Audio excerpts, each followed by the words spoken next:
हाय दोस्तों, कैसे हो। आज जनजातियों में जो हमारा टॉपिक रहेगा वो रहेगा सहरिया जनजाति का। तो आज हम बात करेंगे सहरिया जनजाति की।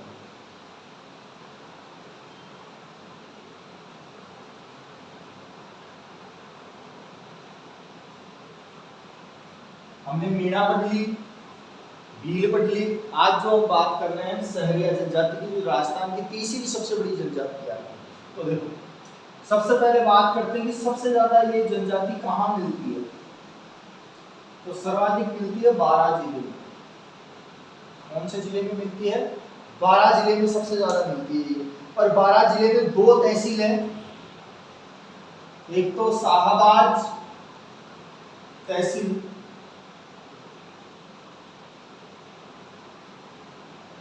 और एक है किशनगंज तहसील।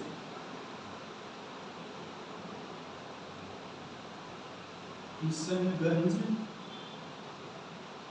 तहसील, इन दोनों तहसीलों में सबसे ज्यादा कौन सी जनजाति पाई जाती है बारां जिले में? तो वो पाई जाती है सहरिया जनजाति। इसके बाद में इनका जो मुखिया होता है, उस मुखिया को बोलते हैं कोतवाल। क्या बोला जाता है? कोतवाल बोला जाता है। इनके गांव को सहरोल बोला जाता है। गांव को क्या कहा जाता है? सहरोल। इसके अलावा बस्ती जो होती है उसको कहते हैं सहराना। बस्ती को बोला जाता है सहराना। इसके अलावा इनकी झोपड़ी जो होती है उसे कहते हैं डालिया। झोपड़ी को क्या बोला जाता है? डालिया। जबकि भील जनजाति में डालिया क्या होता है? बरामदे को कहा गया है। इसके अलावा मचानुमा घर, मचानुमा घर को क्या कहा गया है? तो ध्यान रखना, इसको बोलते हैं कोरुआ, गोपना या टोपा भी बोलते हैं। क्या बोलते हैं? जो सहरिया जनजाति के लोग मचानुमा घर बनाते हैं उनको कोरुआ, गोपना या टोपा के नाम से जाना जाता है। जबकि इनकी झोपड़ी को क्या बोला जाता है? डालिया बोला जाता है। इसके अलावा एक शब्द आता है कि भाई सार्वजनिक जो स्थान होता है इनकी बस्तियों के बीच में, सार्वजनिक स्थान को क्या बोला जाता है? इनके बस्तियों के बीच में जो बना होता है उसे बोलते हैं हताई। क्या बोला जाता है? हताई बोला जाता है। इसके अलावा सामान रखने की कोठी जो होती है, सामान रखने की कोठी, उसको ये लोग क्या बोलते हैं? तो उसे बोलते हैं कुशीला। क्या बोलते हैं? कुशीला बोलते हैं। इसके अलावा अनाज रखने की जो कोठी होती है, अनाज रखने की कोठी को ये लोग क्या बोलते हैं? तो ध्यान रखना, उसको बोलते हैं भडेरी। क्या बोला जाता है? भडेरी। इसके अलावा धारी संस्कार में बात करूं कि धारी संस्कार किस जनजाति से संबंधित है? तो धारी संस्कार का जो संबंध आता है वो सहरिया जनजाति से है। धारी संस्कार का बहुत बार क्वेश्चन पूछा हुआ है, किस जाति से संबंधित है? तो वो किससे है? सहरिया जनजाति से। और इसके धारी संस्कार के अंतर्गत सहरिया जनजाति के लोग क्या करते हैं? जो व्यक्ति मर चुका है उसकी अस्थियों को घर के अंदर फैलाते हैं या घर के आंगन में फैलाते हैं। तो मृतक की अस्थियों को घर में फैलाना, मृतक की अस्थियों को घर में फैलाना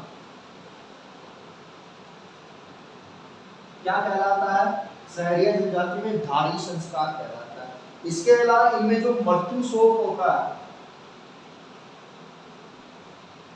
मृत्यु शोक वो चलता है इनके 13 दिन तक। यानी कि अंतिम जो संस्कार होता है मृतक का वो कब होता है? 13वें दिन। एक बार इसको कंप्लीट कीजिए। ध्यान रखना कि सबसे ज्यादा कहाँ मिलती है? बारां जिले की दो तहसीलों में, शाहबाज और किशनगंज तहसील में। मुखिया जो होता है उसे कोतवाल कहा जाता है, और जो गांव होते हैं सहरोल, बस्ती को सहराना कहा जाता है, झोपड़ी जो होती है उसे डालिया बोला जाता है, जबकि जो मचान नुमा घर होता है उसे अलग अलग भाषाओं में बोला जाता है। कोरवा भी बोलते हैं, गोपना भी बोलते हैं और टोपा भी बोलते हैं। सार्वजनिक जो स्थान होता है सहरिया जनजाति का उसे कहते हैं हतई। सामान रखने की जो कोठी होती है उसे कहा जाता है कुशीला, जबकि अनाज रखने की जो कोठी होती है उसे कहा जाता है बडेरी। इसके अलावा धारी संस्कार का संबंध सहरिया जनजाति से, जिसके अंतर्गत मृतक की अस्थियों को घर में फैलाया जाता है, जबकि मृत्यु शोक जो चलता है वो कितने दिन तक चलता है? 13 दिन तक चलता है। तो एक बार इसको आप कंप्लीट करो फिर आगे बढ़ो।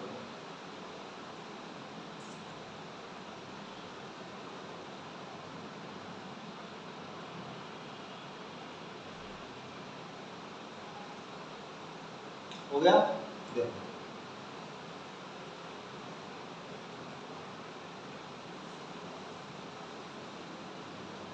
इसके बाद में लेते हैं हम सहरिया जनजाति के वस्त्र, क्योंकि वस्त्रों को लेकर भी क्वेश्चन पूछे जाते हैं। तो सबसे पहले हम लेते हैं वस्त्र क्या है। तो वस्त्र में ध्यान रखना कि पुरुष साफा जो होता है या पुरुष जो साफा पहनता है उसको बोला जाता है खपटा। क्या बोला जाता है? पुरुष साफा जो पहनता है खपटा बोला जाता है उसे। इसके अलावा पुरुषों की अंगरखी, पुरुषों की अंगरखी जो होती है उसे बोला जाता है सलूका। इसके अलावा पुरुषों की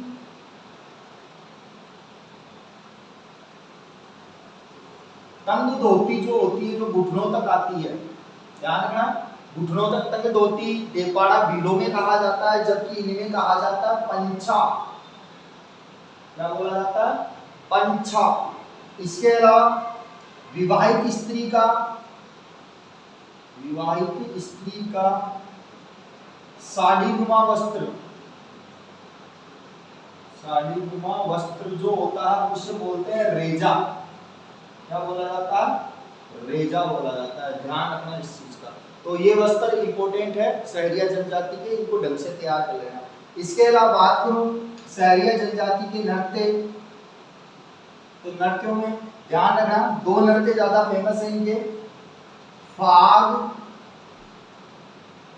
राई, शिकारी। इसके अलावा हेला नृत्य, झेला, सॉरी हेला नहीं, झेला नृत्य। ये सारे नृत्य किस जाति के द्वारा किए जाते हैं? सहरिया जनजाति के द्वारा। फाग नृत्य, राई नृत्य, शिकारी नृत्य और झेला नृत्य। इसके अलावा इनमें विवाह होता है और उस विवाह को हम बोलते हैं डापा विवाह। क्या बोला जाता है? डापा विवाह। तो मैंने आपको पढ़ाया था जब विवाह के रीति रिवाज पढ़े थे, तो ध्यान रखना डापा विवाह होता है वधू का मूल्य चुकाकर विवाह करना, वधू का मूल्य चुकाकर विवाह करना।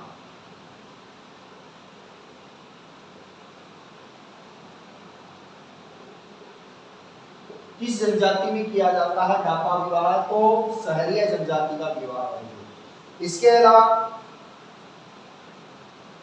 महिलाओं में गोदना या गुदवाना प्रचलित है। गोदना गुदवाना का मतलब क्या है? इस शरीर पर जैसे विभिन्न प्रकार के टैटू बनाना इनको काफी पसंद है, खासतौर पर सहरिया जनजाति की महिलाओं को। इसके बाद में हम बात करते हैं कि भाई महत्वपूर्ण संस्था कौन सी होती है सहरिया जनजाति की? महत्वपूर्ण संस्था, महत्वपूर्ण जो संस्था होती है सहरिया जनजाति में वो होती है पंचायत। और इनकी जो पंचायत लगती है वो लगती है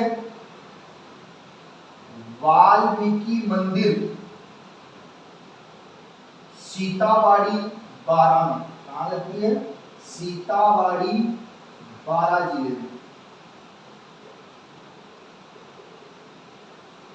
और इसी पंचायत को हम क्या बोलते हैं?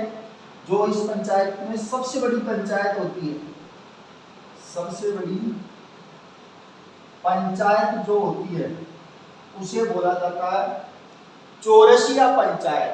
क्या बोला जाता है? चौरसिया पंचायत। और ये चौरसिया पंचायत भी कहाँ लगती है? तो वाल्मीकि मंदिर सीताबाड़ी बारां जिले में लगती है। तो देखो एक बार दोबारा से रिपीट कर रहा हूँ। पूर्व वस्त्रों की बात की थी सबसे पहले, तो पुरुष साफा जो पहनता है उसे बोलते हैं खपटा, और जो पुरुष अंगरखी पहनता है उसे बोलते हैं सलूका, और पुरुषों की जो तंग धोती होती है घुटनों तक उसे बोला जाता है पंछा, और साड़ीनुमा जो महिलाएं वस्त्र पहनती है विवाहित महिलाएं उसको बोला जाता है रेजा। बात करूं सहरिया जनजाति के नृत्य कौन से हैं? तो राई नृत्य, फाग नृत्य, इसके अलावा शिकारी नृत्य, और एक होता है झेला नृत्य। तो इसकी एक ट्रिक भी है, शहर का शिकारी परी के लिए इंद्रपुरी लहंगा लाया। तो इसमें ध्यान रखना, इंद्रपुरी नृत्य है। इसके अलावा लहंगी नृत्य भी किया जाता है इसी जनजाति के द्वारा। ध्यान रखना, लहंगी नृत्य भी किसके द्वारा किया जाता है? सहरिया जनजाति के द्वारा। तो शहर का शिकारी झेला क्या लेके आया? इंद्रपुरी लहंगा लेके आया।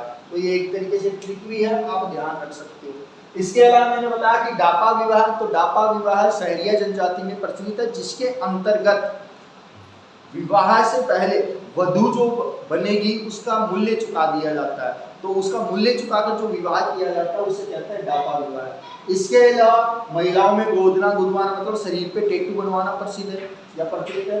महत्वपूर्ण जो संस्था होती है सहरिया जनजाति की वो होती है पंचायत, और ये जो पंचायत लगती है वो लगती है वाल्मीकि मंदिर सीताबाड़ी के बारां जिले के अंतर्गत। और यहीं पे सबसे बड़ी जो पंचायत लगती है उसे कहते हैं चौरसिया पंचायत। तो एक बार आप इसे भी कंप्लीट कर रहा हूं।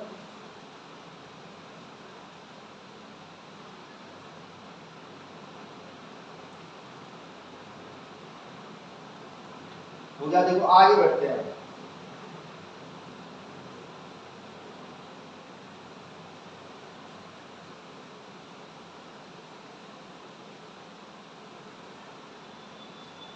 आगे जो टॉपिक लेते हैं सहरिया जनजाति में, तो ध्यान रखना सीताबाड़ी का मेला। सीताबाड़ी का मेला, इसका संबंध किस जनजाति से है? तो वो कौन सी है? सहरिया जनजाति से। और ये लगता कहाँ है? बारां जिले में। कहाँ लगता है? बारां जिले में। इसी सीताबाड़ी मेले को सहरिया जाति का कुंभ कहा जाता है। सहरिया जाति का कुंभ कहा गया है। इसके अलावा सहरिया जनजाति के गुरु या आराध्य देव अगर आपसे पूछता है तो वह है वाल्मीकि। कौन है? वाल्मीकि जी। जबकि प्रमुख लोक देवता जो है, प्रमुख लोक देवता अगर आपसे पूछता है सहरिया जनजाति के तो वो है तेजाजी। और तेजाजी जाटों के भी है और सहरिया जनजाति के भी लोक देवता माने जाते हैं। क्योंकि देखो आराध्य देवता के रूप में अगर तेजाजी की बात करूं तो आराध्य देव ये है जाटों के, जाट जाति के। जबकि अगर प्रमुख लोक देवता किसके हैं तो वो है सहरिया जनजाति के। ध्यान रखना ये क्वेश्चन बहुत इंपॉर्टेंट है। इसके अलावा प्रमुख लोक देवी की अगर मैं बात करूं कि भाई सहरिया जनजाति की प्रमुख लोक देवी कौन है, तो लोक देवी में ध्यान रखना कोडिया देवी। कौन सी देवी? कोडिया देवी। इसके अलावा ध्यान रखना कि सहरिया जनजाति में लठमार होली प्रसिद्ध है। लठमार होली प्रसिद्ध कौन सी जनजाति में है? तो वो है सहरिया जनजाति में। इसके अलावा एकमात्र जनजाति है ये जो कन्या जन्म को शुभ मानती है। कन्या जन्म को शुभ मानती है। कौन सी जनजाति है? तो सहरिया जनजाति है। इसके अलावा मेलों में शहरी जनजाति के लोग जीवन साथी चुनते हैं, मेलों में जीवन साथी चुनते हैं वही ये लोग, ध्यान रखना इस चीज को भी। इसके अलावा इसी जनजाति को राजस्थान की सबसे पिछड़ी जनजाति कहा जाता है।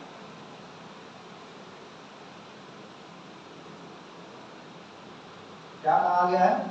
सबसे पिछड़ी जनजाति बताया गया है। दूसरी बात,